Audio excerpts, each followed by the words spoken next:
Okay, so let's talk about insulation. Anyway, there's a number of different ways that hot tub companies are insulating their spas that you'll find out in the market. Anyway, probably the most common one is what they call foam filled. And if you looked under if they could take a side off, the entire cabinet would be completely full of foam. Another common way is to spray foam all over the shell, and then do some perimeter insulation around the cabinet as well. Both of those ways are okay. Some don't seal the cabinets up very tight. We believe our way, especially for colder, and we got to be really concerned about insulation in colder climates. And unfortunately, Edmonton, Alberta happens to be one of the coldest places on the planet. Anyway, our concept's a little different. Our concept is perimeter insulation.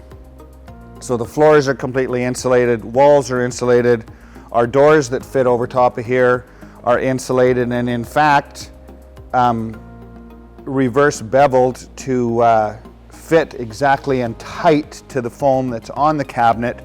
The upper lip is completely insulated, but we do a perimeter insulation, very much like your house. Insulate the outside, create warm air in, don't let it out.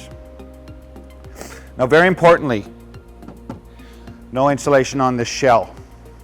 And that's important because of this concept that we insulate with called FreeHeat. And the concept of FreeHeat is we use electric motors to filter, to run water past heaters. And when electric motors run, electric motors generate a tremendous amount of heat. It's kind of just the nature of the beast with an electric motor. Anyway, if I put an electric motor inside this cavity, in fact there happens to be one right under there. Anyway, when these motors run, all the heat that's generated by these electric motors is trapped inside this cabinet. It cannot get out. But the shell is completely uninsulated, and the shell is made of fiber glass. And we all know that glass transfers heat quite easily. So the concept of FreeHeat is, let's take all the heat that's generated by that motor, trap it inside, and have it transfer into the water, and let that motor help keep the water warm. And in an indoor 70 degree or 20 Celsius environment, we have a tub in our showroom here, and most of our showrooms run a tub with the heater disconnected. And just the heat that's generated by the motor will hold 104 or 40 degrees Celsius without even having a heater. The alternative is, if you spray foam all over the shell, or if you blow that thing completely full, and you have an insulation barrier between the motor and the water, the heat from the equipment cannot get to the water. So there's only one way for it to go. So they vent it to the outside. Now the only heat source is your heating element, right? And if you want your operating costs of your hot tub to be lower, the one thing you don't want running very often is that heating element, because that's what makes the wheel on the electric meter spin. Anyway, in the Arctic, that heating element is mostly just a backup, because the heat from the motors is enough to help maintain this water temperature. Anyway, what's the big benefit?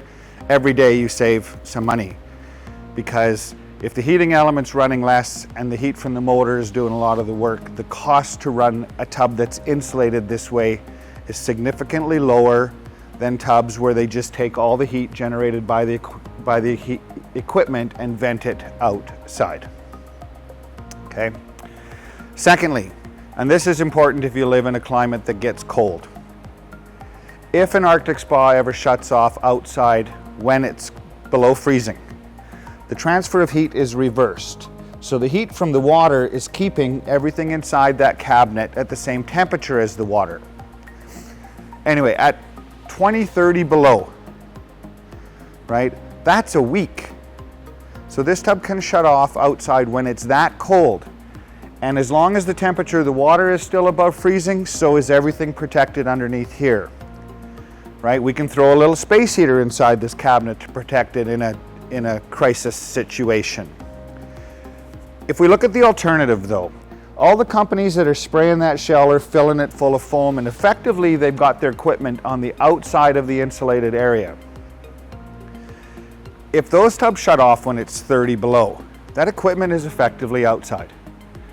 and that equipment freezes up within hours. Now outside in warm climates that never ever get below freezing, this isn't such a big deal. But if you live in a place that gets cold, having the equipment inside the insulated area makes so much more sense than having it outside where it can freeze if there's not water flow through it. Anyway, it's called FreeHeat. Use the heat from the equipment to help heat the water. It reduces running costs significantly. And if things ever go haywire when it's cold outside, because that's when Murphy says they're gonna go, use the heat from the big body of water to keep things from freezing. I hope that was some help for understanding how tubs are insulated.